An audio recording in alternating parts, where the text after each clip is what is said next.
My aunt told my kids their mom's a bee. She's not. So I told aunt's kids why their dad really left. Truth destroyed her. Now, neither my kids nor hers talk to her. Christmas is way quieter now. Hey, Reddit! My aunt decided to tell my kids their mother was unfaithful during our marriage. Complete lie. So I told her kids the real reason their father abandoned them 20 years ago. Turns out some truths are better left buried. Now, she's got nobody, and I sleep like a baby. But let me back up and give you the full picture. I'm Betty D. Oliver, 41 years old, and I work as a senior logistics coordinator for a manufacturing company in Ohio. Started on the warehouse floor at 19. Worked my way up through inventory management and operations, and now I coordinate supply chain logistics for 3 facilities across the Midwest, make around $90,000 a year, own my house outright, and drive a 7-year-old Honda Accord that runs perfectly fine. My husband John is a high school English teacher. He's been at the same school for 12 years, makes about $55,000, and genuinely loves what he does. He's one of those teachers kids remember years later. The one who actually cared whether they understood Shakespeare or just memorized quotes for tests. We met 15 years ago at a mutual friend's barbecue. Got married 2 years later and have 2 kids together. Emma just turned 13, honor roll student, plays volleyball, wants to be a veterinarian. Our daughter Jake is 11, into robotics and video games. The kid who can explain computer programming concepts I don't even pretend to understand. They're good kids, not perfect, but good. They do their homework without being asked, help around the house when asked, and generally don't give us the kind of headaches I remember giving my parents at their age. John and I have what I'd call a solid marriage. Not Instagram perfect, not the kind of relationship that makes single people feel inadequate, just solid. We still like each other after 15 years. Still laugh at the same dumb jokes. Still choose to spend time together even when we don't have to. We've been through the usual marriage stuff. Financial stress when I was between jobs 6 years ago, the exhaustion of having 2 kids under 3, disagreements about parenting approaches, and whose turn it is to deal with the broken dishwasher. But we've never had the kind of problems that break marriages. No infidelity, no lies, no hidden bank accounts, or secret second families. Just 2 people who decided to build something together and have been doing exactly that for the past 15 years. Which brings me to my Aunt Linda, my father's older sister, 62 years old, and the kind of person who treats other people's happiness like a personal insult. She's been divorced for over 20 years, lives alone in a 3-bedroom house she can barely afford, and has spent the last 2 decades convinced that everyone else's life is somehow easier or less fair than hers. Linda was married to a guy named Thomas for about 8 years. They had 3 kids together, my cousins Rebecca, Daniel, and Amanda. When the youngest was 5, Thomas just disappeared one weekend. Told Linda he was going fishing with some buddies from work. Never came back. No note, no explanation, no forwarding address, just gone. For years, Linda told everyone he'd abandoned the family without warning. Said he was selfish. Said he couldn't handle being a father. Said he'd probably run off with some woman he met at work. She built this entire narrative where she was the victim of a deadbeat dad who couldn't deal with adult responsibilities.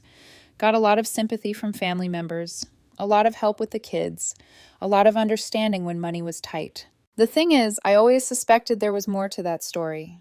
Thomas wasn't perfect, but he didn't seem like the type to just vanish. He was present at family functions, involved with his kids, seemed genuinely committed to making things work. The sudden departure never quite added up to me, but I was 18 when it happened and didn't think too much about it. Linda has this pattern where she needs to be the center of attention at all times. If someone announces good news, she immediately pivots the conversation to her problems. If someone's struggling, she one-ups them with how much worse she has it. She's the relative everyone tolerates, but nobody actually enjoys being around. My parents deal with her because she's family. They'll invite her to holidays, help her out when she claims she can't make rent, listen to her complain for hours about her ungrateful kids and impossible life circumstances. They've told me multiple times that Linda is going through a lot, and we all need to be understanding. I've been understanding for 20 years. I've loaned her money I never saw again. I've helped her move twice. I've listened to countless phone calls where she dissects everything wrong with her life, while never acknowledging her role in any of it. I've bitten my tongue through family dinners, where she makes passive-aggressive comments about John's career or our parenting choices, but I drew boundaries. Linda wasn't allowed to babysit our kids after she left 5-year-old Emma alone in a park while she went to a nearby store. She wasn't welcome to just drop by our house unannounced after she showed up demanding to borrow our car for a week without explanation. I maintained basic politeness but kept significant distance. John, to his credit, never complained much about Linda. He'd roll his eyes after family gatherings and make observations about Linda's behavior that were spot on, but he never pushed me to cut ties completely. He understood family dynamics are complicated and respected my choice to maintain minimal contact. The problem started about 6 months ago when Linda apparently decided John was the reason for all her problems. I'm still not entirely sure what triggered it. Maybe it was seeing us at a family wedding looking happy together. Maybe it was John getting recognized at a school assembly for his teaching. Maybe Linda just needed a new target for her resentment. She started making little comments at family functions. Observations about how John seemed distant or cold. Questions about whether everything was okay in our marriage delivered with fake concern. Mentions of how she'd heard teaching environments can be stressful and lead people to make poor choices. Nothing overt enough to confront directly, just constant small needles designed to plant seeds of doubt. My parents noticed, but did what they always did with Linda. Made excuses. She's lonely. She's struggling. She doesn't mean anything by it. Just ignore her. I pushed back harder than usual. Told them the comments needed to stop, but they thought I was overreacting. Then came the incident that changed everything. It was a Saturday afternoon in late September. John had a professional development workshop at his school, one of those mandatory all-day things about new curriculum standards and assessment strategies. I was home with Emma and Jake, planning to take them to the park and maybe grab pizza for dinner. Around 2 in the afternoon, my doorbell rang. I wasn't expecting anyone, but figured it was a package delivery or maybe a neighbor. Instead, I opened the door to find Linda standing on my porch. She was dressed up more than usual, like she'd put effort into her appearance specifically for this visit. Hair done, makeup applied, wearing what looked like a new outfit. She had this expression on her face I couldn't quite read. Something between smug and nervous. "Linda, I wasn't expecting you." "I know, I need to talk to the kids. It's important." Every instinct told me to shut this down immediately. Linda showing up unannounced, asking to talk to my children without explanation after months of weird comments about my husband. Nothing about this felt right. About what? It's family business. They deserve to know the truth. What truth? She pushed past me into the house without waiting for permission. I should have physically blocked her.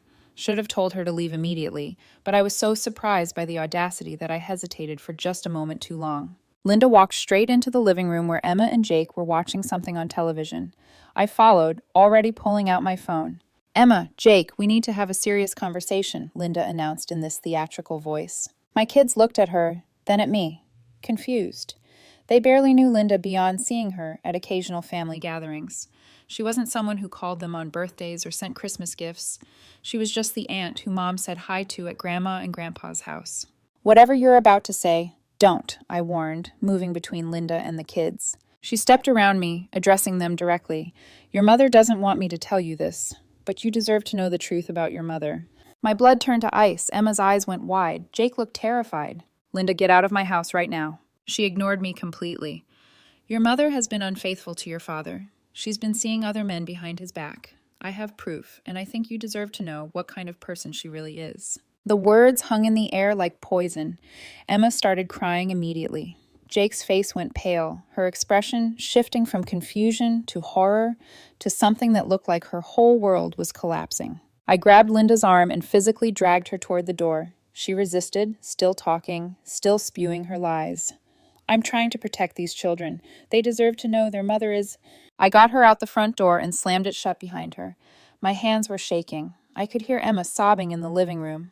I could see Jake frozen in place on the couch, both of them processing what they just heard. Linda pounded on the door for a solid 5 minutes, shouting about truth and family duty and protecting children from deception. I ignored her completely, focusing on my kids. Emma was hysterical, 13 years old, already dealing with the normal nightmare of middle school social dynamics, and now believing her mother had betrayed the family. Jake had retreated into herself. that shutdown mode kids do when reality becomes too overwhelming to process.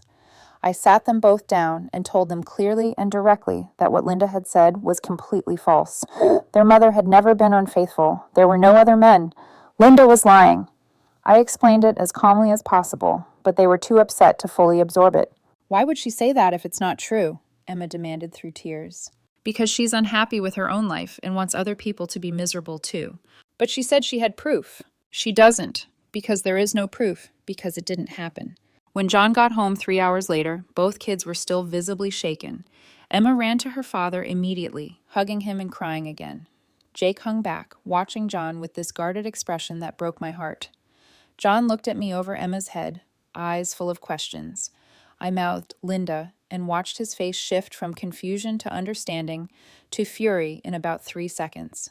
That night, after we'd gotten both kids calmed down and into bed, John and I sat at the kitchen table. He was shaking, not with fear, but with rage. She told our children I'm unfaithful, to their faces, said she had proof, said they deserved to know the truth. What proof could she possibly claim to have? There is no proof. She's making it up because she's a miserable person who wants everyone else to be miserable too. John put his head in his hands. They're going to believe it. Kids that age hearing something like that. Even if we tell them it's not true, I know it. Emma asked me tonight if I still loved you. Jake wouldn't look at me during dinner. This is going to damage them. He was right. Over the next few weeks, I watched my kids process Linda's accusation in real time. Emma became withdrawn. Her grades slipped. She stopped talking about school. Jake started having nightmares. Both of them watched John differently now, with this guardedness that hadn't been there before. We tried family counseling. The therapist was helpful, working with Emma and Jake to understand that people sometimes lie for complicated reasons, but the damage was done. The seed of doubt had been planted in their minds during crucial developmental years. I was ready to go to war. John wanted to pursue legal action, talk to lawyers about slander and defamation.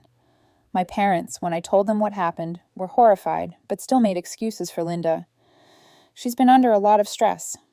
She's not thinking clearly. Maybe she misunderstood something she saw. She didn't misunderstand anything, I said to my father over the phone.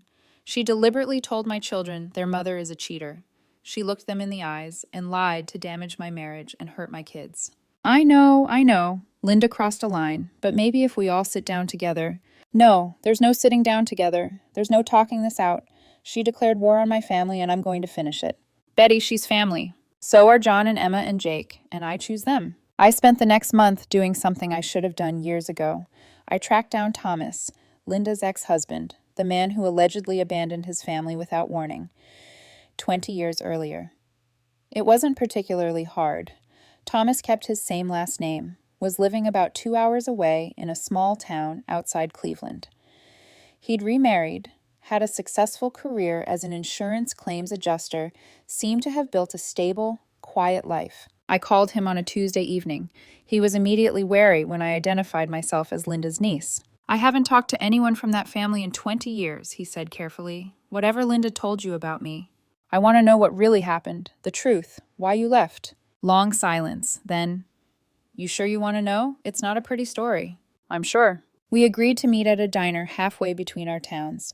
I drove out on a Saturday morning, telling John I had some errands to run, but not mentioning where I was really going. Thomas looked older than I remembered, but healthier. He'd put on weight, but in a good way, like someone who'd been under enormous stress and finally relaxed. He shook my hand firmly, and we sat in a corner booth. "Linda probably told everyone I abandoned the family," he started without preamble, "that I couldn't handle being a father and ran off with some woman from work." "That's exactly what she said." He laughed bitterly. "Of course she did. Truth is, I left because Linda was unfaithful. Not once, not twice. Multiple men over our entire marriage. I found out about the first one when Amanda was just a baby. Linda swore it was over, that she'd made a mistake, begged me to stay.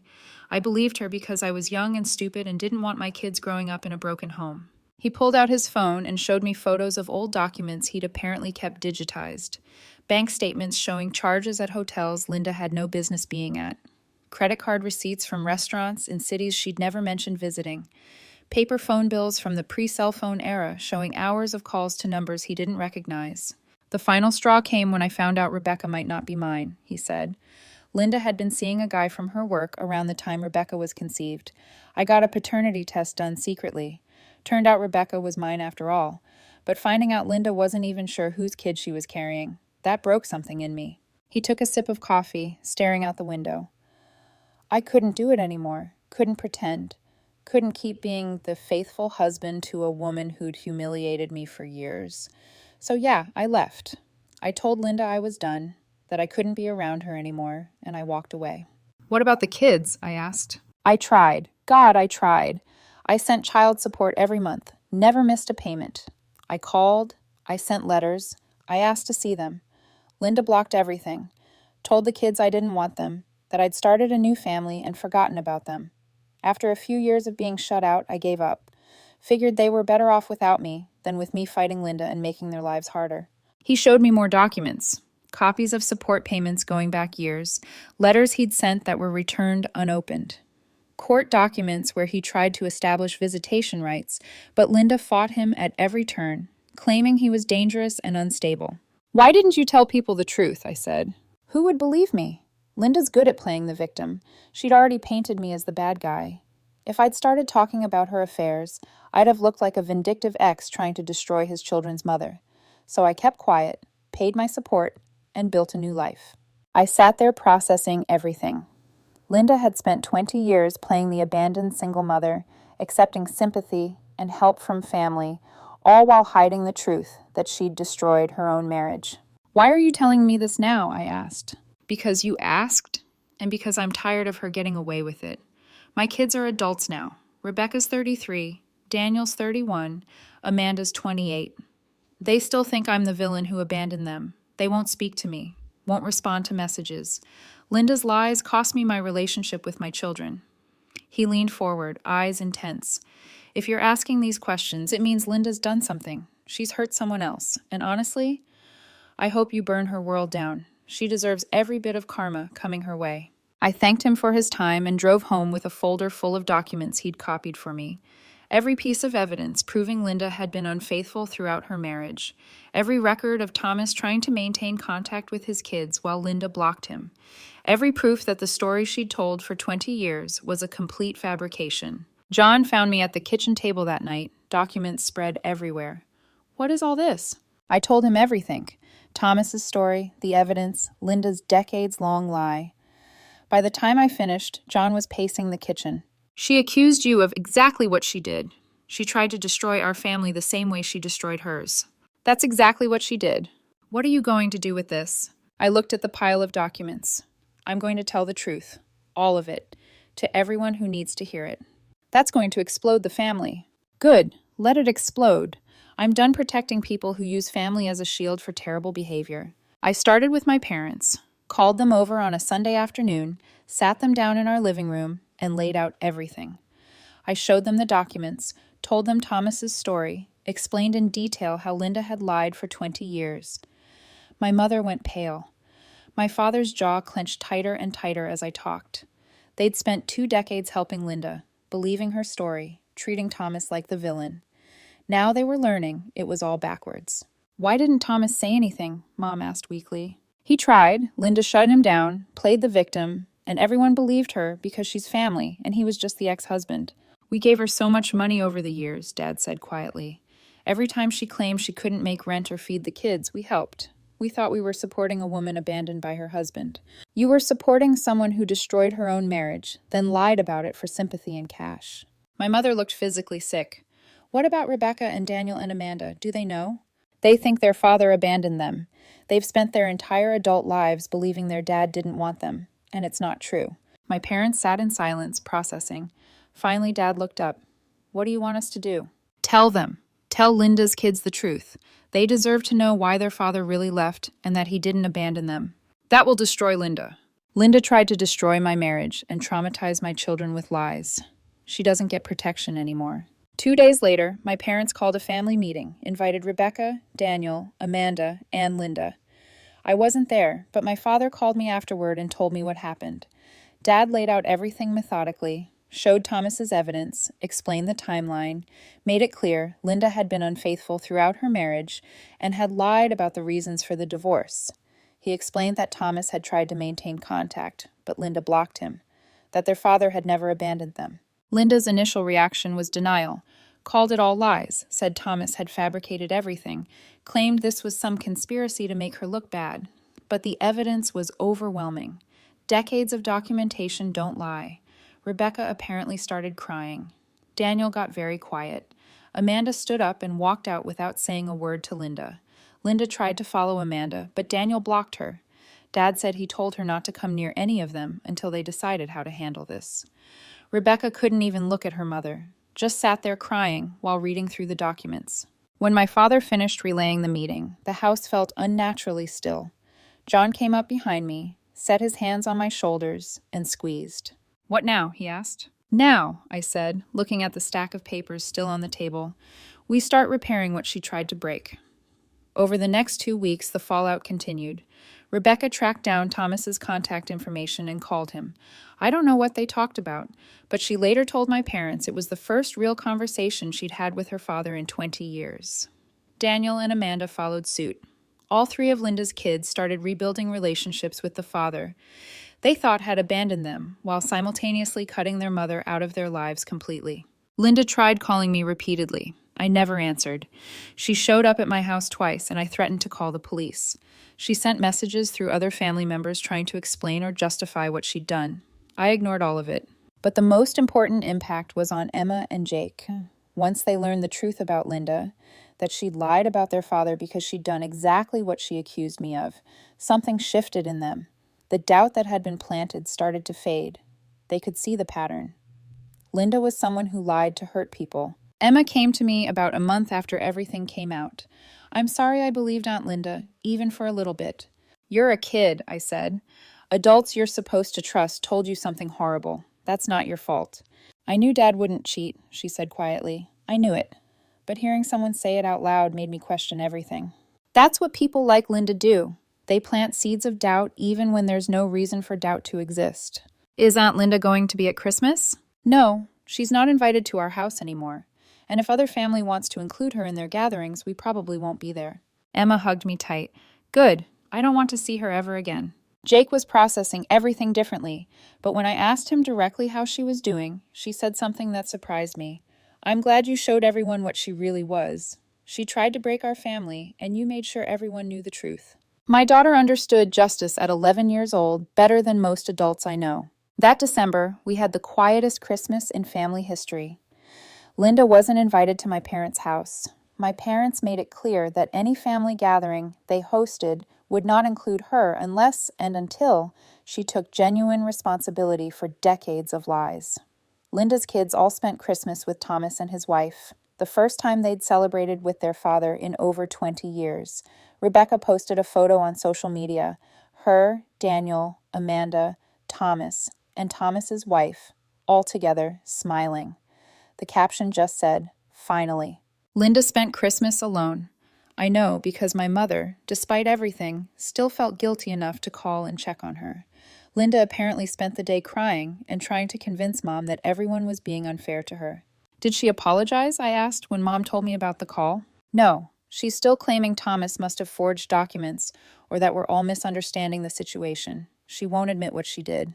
Then nothing changes. It's been 6 months since the truth came out.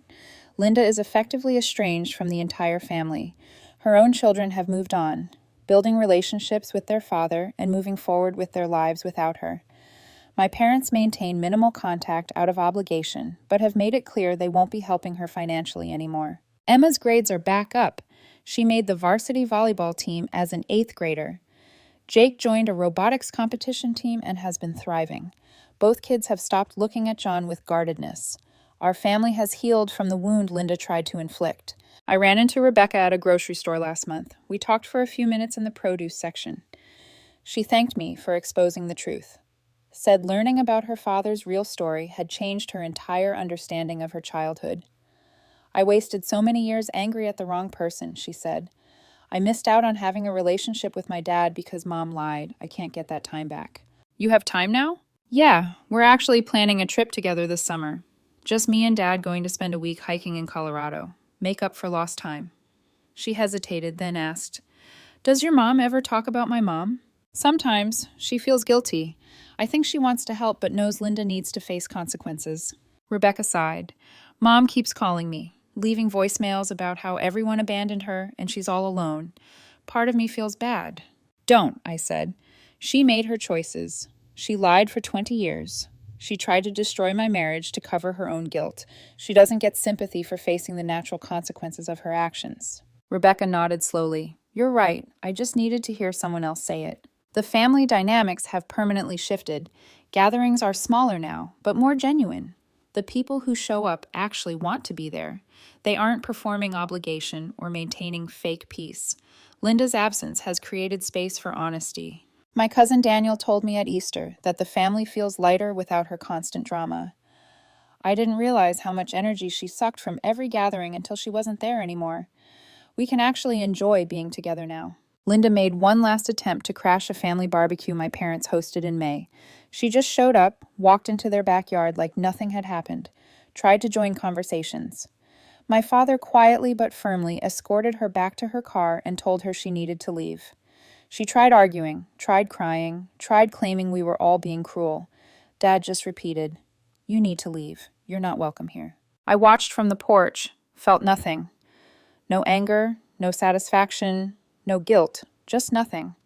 She'd become a non-entity to me, someone whose actions had consequences she finally had to face. John came up beside me, slipping his hand into mine. You think she'll ever take responsibility? No, people like Linda don't. They'll rewrite history in their heads until they believe their own lies. She'll die convinced she's the victim. Does that bother you? Not even a little bit. She can believe whatever she wants. The people who matter know the truth. Emma and Jake were playing cornhole with their cousins, laughing and talking trash. Normal kid stuff. No visible trauma from Linda's attempted sabotage.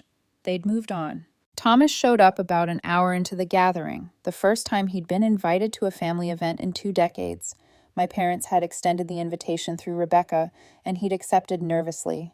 Watching him interact with his adult children, seeing the comfortable rapport they'd rebuilt, seeing Amanda's kids call him Grandpa for the first time, that felt like justice. Not revenge, just the natural order reasserting itself when lies stop holding it down. He came over to thank me at one point. Rebecca told me you're the one who tracked me down and exposed everything. Linda tried to destroy my marriage. Figured she'd already destroyed yours. Seemed fair to let people know the truth. He smiled. Still, you gave me my kids back. I'll never be able to repay that. Don't need repayment, just needed the truth to come out. My mother approached as Thomas walked away. She looked tired, but more at peace than I'd seen her in years. I owe you an apology, she said. Your father and I enabled Linda for decades. We believed her stories, made excuses for her behavior, asked you to tolerate things you shouldn't have had to tolerate. We failed you and John and the kids. You didn't know the whole truth, I said. We should have questioned more, should have looked harder at patterns, should have protected you better when Linda started making accusations about John. You're doing better now. That's what matters. She hugged me tight. I'm proud of you for protecting your family, for standing up when it mattered, for doing what your father and I should have done years ago. Looking around the backyard, I saw the family Linda could have had if she'd been honest. Adult children who might have understood that affairs happen and marriages end. Grandchildren she could have known. A life that didn't have to be defined by lies and isolation. She'd chosen differently, chosen to lie, to play victim, to manipulate. And now she was alone, cut off from everyone she'd spent decades claiming to love. The kids came running over, begging for someone to judge their cornhole competition. John volunteered, leading both teams over to review their scores and settle the dispute. Emma was arguing her point with the kind of intensity she usually reserved for book report presentations. Thomas's wife brought out a homemade pie she'd baked. Rebecca announced she'd gotten engaged. Daniel mentioned his promotion at work. Amanda showed off photos from her daughter's dance recital. Normal family moments, no longer overshadowed by Linda's need for attention and drama. This was what family gatherings should feel like. People who chose to be there, sharing genuine moments without walking on eggshells around someone's fragile ego. My phone buzzed, a text from an unknown number. You destroyed my life. I hope you're happy. Linda. Still not understanding that she destroyed her own life, still convinced everyone else was the problem. I blocked the number without responding. She didn't deserve my energy anymore, didn't deserve anyone's energy. She'd made her bed with 20 years of lies and manipulation. Now she could sleep in it alone. John noticed me checking my phone and raised an eyebrow. I shook my head slightly. Nothing important. He understood and turned back to mediating the great cornhole debate of the evening. Later that night, driving home with John and the kids, Emma asked from the back seat, "Is Aunt Linda ever going to say sorry?" "Probably not, honey." "That's sad. She could have just told the truth from the beginning, and none of this would have happened." Some people would rather lie and be victims than admit they made mistakes. "That's a stupid way to live," Jake said, half asleep against the window. John laughed softly. "Yeah, kiddo, it really is." At home, after the kids went to bed, we sat on the back porch. Summer evening, crickets chirping. The kind of peaceful moment that would have been impossible 6 months earlier when we were managing the fallout from Linda's accusations. "Think we'll ever hear from her again?" John asked. "Probably. She'll keep trying, but it won't matter. The truth is out. Everyone knows what she did. She's got no power anymore." "Your mom looked happier tonight." "She's not carrying Linda's problems anymore. Neither is Dad. They can actually enjoy family time. And the kids seem okay." "Better than okay. They bounce back because they're resilient. And because we dealt with the problem instead of enabling it." John leaned against my shoulder. "Thank you for protecting us, for not letting her lies win." "That's not something you need to thank me for. Protecting my family is just what you do." Still, a lot of people would have kept the peace. Let Linda keep playing victim. Avoided the confrontation. "Yeah, well," I said with a small smile, "I'm not most people. And our kids deserve to know their father is exactly who we've always told them he is. Someone faithful, honest, and who loves them completely." We sat in comfortable silence for a while. My phone buzzed again. Another message from a blocked number. Linda trying different phones to get through. I ignored it completely. The stars were bright that night. The air smelled like fresh-cut grass and pie from Thomas's wife's dessert. Inside, our kids were laughing about something on TV. For the first time in a long time, peace didn't feel fragile. It felt permanent.